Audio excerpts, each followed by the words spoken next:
कथा सुनने भर से भला नहीं होगा, तो फिर कैसे होगा? कथा को जीवन में उतारना पड़ेगा, तभी तुम्हारा भला होगा। कथा पर चलना पड़ेगा। अब महाराज कथा पे चलना, अरे कथा में जो बातें कही गई उसको बड़ी कठोरता पूर्वक पालन करके चलना पड़ेगा। बुरा न मानना, ये मन बहुत खराब है। मन की प्रवृत्ति इतनी विचित्र है, ये तुम्हें दिन प्रतिदिन बदलेगा, तुम्हें आलसी बनाएगा, वासना युक्त बनाएगा, ईर्षालु बनाएगा, दंभ भरेगा, झूठ भरेगा, पापाचार की बातों में तुम्हारा मन ज्यादा लगेगा। ज्यों ज्यों तुम बुरे काम करोगे त्यों त्यों लगेगा बहुत बढ़िया लग रहा है, बहुत अच्छा है, यही जिंदगी है। भैया ये मन बड़ा उल्टा है। और मन कितना उल्टा है? भजन करन में आलसी, भोजन में तैयार, और तुलसी ऐसे मनुष्य को बार बार धिक्कार। ये मन भजन करने में तो बड़ा आलस आता है। किसी से कहो रामायण पढ़ो, गुरुजी हमारा तो सिर दर्द हो रहा, बेटा मोबाइल चलाने में नहीं होता है।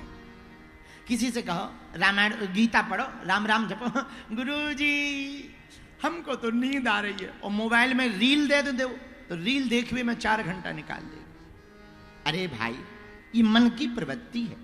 मन संसार में ज्यादा फंसता, जगत में ज्यादा फंसता, जगदीश में कम फंसता, परमात्मा के चरणों में कम फंसता। इसलिए मेरे पागलों, हम तुमको एक बात कहना चाह रहे, पूछो क्या? मन की कठोरता कैसे होगी? मन को लाइन में कैसे लगाया जा सकता? मन को प्रेम से लाइन में नहीं लगाया जा सकता। मन को तो कठोर प्रण लेकर के, नाम जप का आश्रय लेकर, किसी सच्चे संत की शरणागति लेकर के ही मन को भगवान के चरणों में लगाया जा सकता। एक बात और, छत्तीसगढ़ वालों बुरा न मानना,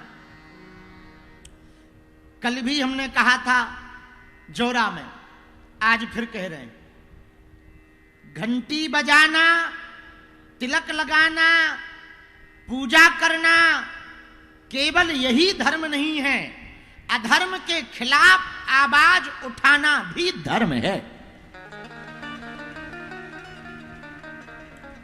यदि आप धर्म के खिलाफ आवाज नहीं उठा रहे तो आप धार्मिक नहीं हो। याद रखना, केवल घंटियां बजाना धर्म नहीं है, ये तो पूजा है, उपासना, कर्म कांड है। पूजा पाठ करना कर्म कांड है। धर्म के लिए जीना, धर्म पर जीना, और धर्म के खिलाफ होने वाली प्रत्येक कार्य पर प्रतिक्रिया देना, प्रत्येक प्रवृत्ति पर अपनी जोर से प्रतिक्रिया देना भी धर्म है। एक बात और सुनो, आपने मनुष्य तन पाया, बहुत अच्छी बात है। आपको भगवान ने भक्ति का मौका दिया, ये और अच्छी बात है। आप कथा में आ गए, ये और अच्छी बात है। लेकिन भैया कथा में तो आप बैठ गए हो, यदि तुम्हारे दिल में कथा ना बैठी तो तुम्हारा बैठना बेकार। आपका कथा में बैठना बड़ी बात नहीं है। पूरे पंडाल में जहां लास्ट तक लोग खड़े, आप भी सुनो, दूसरे तीसरे चौथे पंडालों में, चारों पंडालों में जो जहां बैठे, किसी को कुर्सी मिली बैठने को, किसी को सोफा मिला, कोई नीचे बैठा, कोई सामने खड़ा हुआ है, जो जहां बैठे खड़े हैं। भैया तुम्हारा कथा में बैठना महत्वपूर्ण नहीं है, कथा तुम्हारे दिल में बैठ जाए ये ज्यादा महत्वपूर्ण है। आपके जीवन में परिवर्तन तब होगा जब कथा तुम्हारे चित्त में बैठेगी। इतनी भागवतें सुन ली आपने, इतनी राम कथा आपने सुन ली, इतने संतों के दर्शन कर ले, पर हो ज्यों के त्यों। अब आप कहते गुरुजी भगवान की हम पे कृपा नहीं हो रही, ठटरी के बरे, मूसर चंदा। अरे भैया लाइट बढ़िया हो, डोरी बढ़िया हो, करंट बढ़िया आ रहा हो, लेकिन तुम स्विच ना दबाओ तो क्या लाइट जलेगी? बताओ। अरे बोलो बोलो, जोर से बोलो। अब हम क्या बताएं, 8-9 साल हो गए, हमारे पास नोकिया का मोबाइल था जिसमें वो सांप नहीं रहता था, जो सांप गोला खाता था और बढ़ता जाता था, वो हमारे पास बहुत रहा मोबाइल। अब तो बदल गो, आगे को लोगों चेलन ने बदल दो, हमें लगा वो बंद भी होगा, बंद होगा, अब तो बंद ही होगा। वो एक हरीरो जलबे बारो मोबाइल तो नोकिया को में सांप चलाव करे थे, हम खूब लंबो कर लेते सांप वाला मोबाइल। एक बार रात को हमने चार्ज पे लगा दिया, पूरी रात लगा रहा, सुबह लगा फुल बैटरी हो गई होगी, लेकिन जैसे ही देखा सो डिस्चार्ज। हमका बताओ क्या मूर्खता है, रात भर चार्ज में लगाए रहे पर मोबाइल डिस्चार्ज का डिस्चार्ज। लगा चार्जर खराब है तो दूसरे मोबाइल में लगाया, चार्जर निकाला दूसरी जगह लगाया, चार्जर बढ़िया था।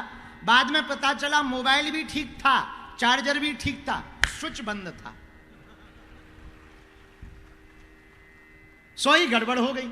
अब बताओ, एक छोटी सी भूल में रात भर मोबाइल लगा रहा, करंट भी खूब फैलता रहा पर मोबाइल चार्ज नहीं हुआ। जब स्विच बिना ऑन किए मोबाइल चार्ज नहीं होता भैया, तो जिंदगी में जब तक आपके अंदर भाव ऑन नहीं होगा, पात्रता नहीं आएगी, कथा पर जीवन नहीं जीना सीखोगे, जिंदगी कहां से आपकी ऑन होगी।